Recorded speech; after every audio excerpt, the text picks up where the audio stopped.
Brother called me selfish because I refused to let his family move into my house. 3 days later, he arrived with a moving truck and a key that no longer worked. The strangest part, he was not even surprised that I had changed the locks. He was surprised that I finally stopped letting him use me. My name is Ethan Miller. I am 37 years old, and for most of my adult life, I was the person my family called whenever they needed something alone, a place to stay, forever, a ride, a credit card, your name it. And I always said yes. Looking back, I realized I was not being generous anymore. I was being convenient. My younger brother Jason had always been the one everyone protect. He was 4 years younger than me, married and had 2 kids. My parents constantly told me, Ethan, you are single, you have a good job, you don't have the responsible Jason has. I never argued. So when Jason apartment lease ended unacceptably, my mother called me. Just let them stay at your house for a few weeks. I hesitated. My house had finished became a spare bedroom and enough space for them, so I agreed. Their 3 weeks became 3 months, and 3 months became almost a year. Jason stopped looking for another place. His wife started decorating my guest room. Their kids started calling my basement our playroom. At first, I told myself it was temporarily. Then, one Saturday morning, I came home from work and found Jason, his wife, Miss scoring the living room wall. What are you doing? I asked. She smiled. We are thinking about putting the kids TV here. I started at her. You are still planning to move out, right? She looked confused. Why would we? That was the moment I realized something was seriously wrong. They were not staying in my house. They had started believing it was there, and honestly, whose fault was that mine? I had taught them that every boundary could eventually be negotiated if they pushed hard enough.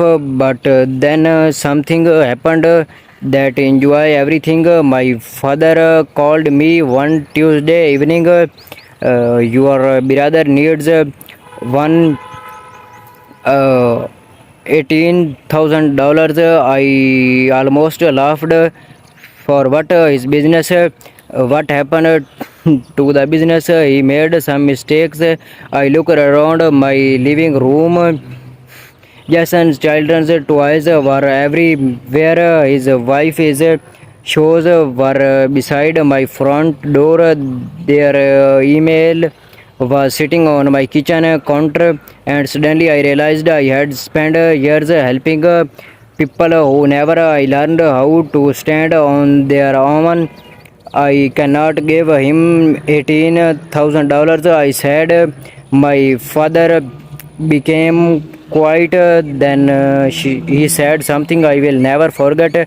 You have the money. I replied. That does not mean it's is silence. Then you have changed. Maybe I had, or maybe I had finally become the person I should have been years ago. That night I went upstairs and opened my laptop. I checked my bank statements over the previous 6 years. I had given my family more than $1,700.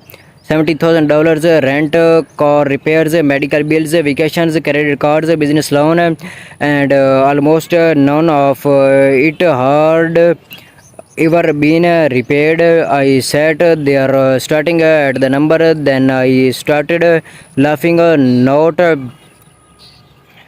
because it was funny, because sometimes you have to enough when you realized how badly you are betrayal yourself. The next morning I called a liar, then I called a locksmith, and I started making changes. I removed Jason from every account he had access to. I cancelled the sharing streaming accounts. I removed his family from my phone plan. I changed my garage code.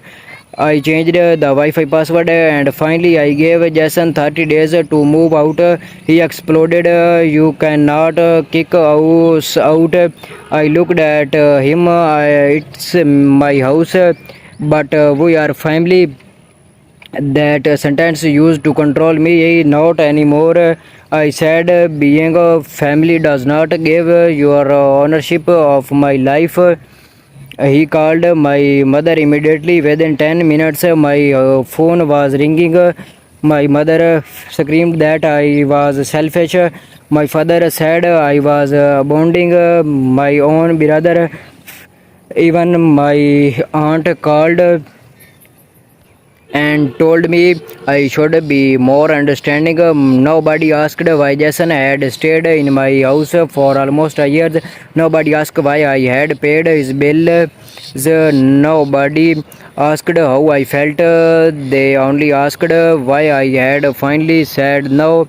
And that's when I learned something. People often called you selfish when they lose access to something they were getting from you for free. 30 days later, Jason still had not moved, so I gave him one final warning. I have been more than patient.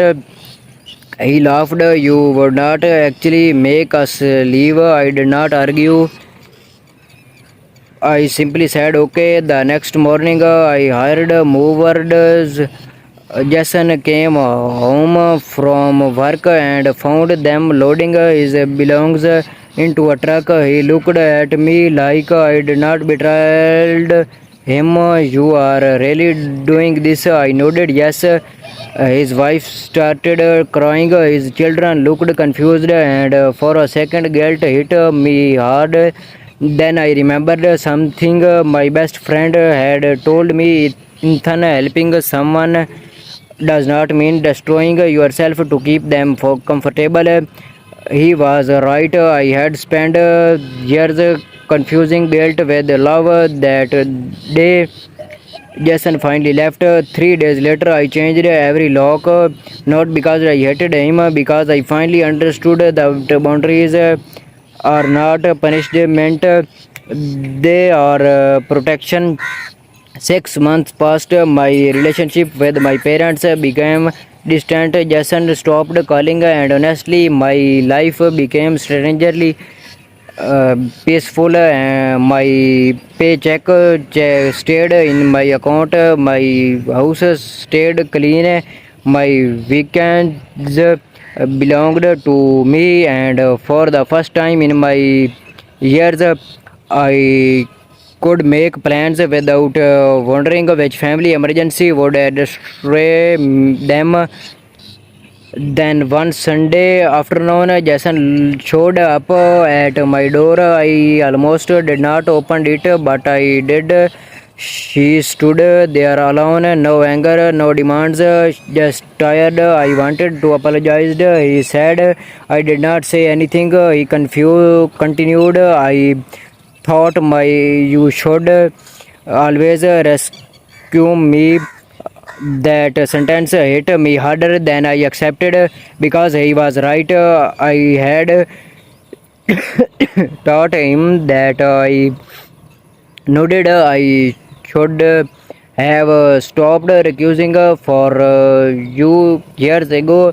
He looked down. I understand now. We did not hug. We did not magically fix everything. Real life does not work at that way, but before he left, he said something I will never forget. Thanks for finally making me grow up. I closed the door after he left. Then I stood there quickly, and for the first time, I did not feel guilty. I feel relieved because sometimes loving your family means helping them, and sometimes loving them means refusing to save them for confused. They need to experiences themselves. If you ever had a family member take advantage of you kindness, I did not really like to know what you would have done in my situation.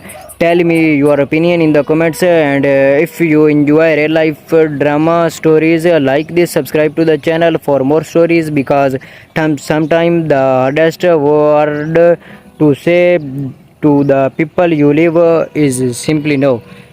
Thanks for watching.